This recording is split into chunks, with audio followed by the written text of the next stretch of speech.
There's the game that hasn't exactly been America's pastime. Even as the rest of the world has embraced it, soccer has just never really had that cross-the-board mass appeal here. Suburban 4-year-olds play it, traveling in clumps around the field, and it's huge among some older age groups. But as big sports go, we're still a big football, baseball, basketball country. So a lot of people were surprised to learn that starting on Friday, when 32 nations, including the U.S., compete for soccer's top prize, the World Cup, with more than 1 billion people watching, it turns out more tickets have been sold here than anywhere else outside the host country, which is South Africa, and our own Ian Williams is there.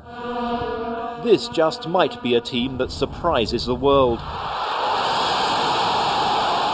bringing the world's favourite sport to America as never before. Whether it's gutsiness, grittiness, that American thing, they've got it. And I think that's why the U.S. has a pretty good chance of doing well at this tournament.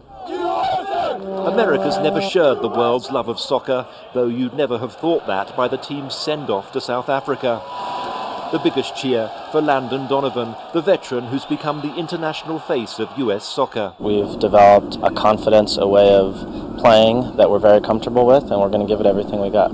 A determination instilled by a new coach, Bob Bradley, who has rebuilt the team, bringing focus and discipline, making bold decisions on young new recruits. When everybody's committed the right way, we can play with top teams.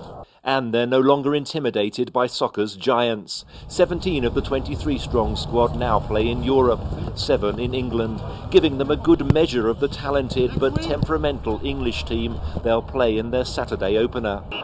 In their last World Cup showdown in 1950, the US beat England, then known as the King of Soccer, by 1-0. It was one of the biggest upsets in soccer history. They're still explaining it. I know it's the raspberry seed in their wisdom tooth. It's cool to look back at history, but it's also good to make history, and hopefully we can do that.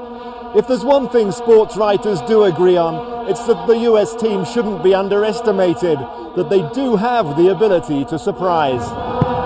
And with enormous local support in the stands, encouraged by blasts of Vuvuzela horns, America's team has met its moment. Ian Williams, NBC News, Pretoria, South Africa.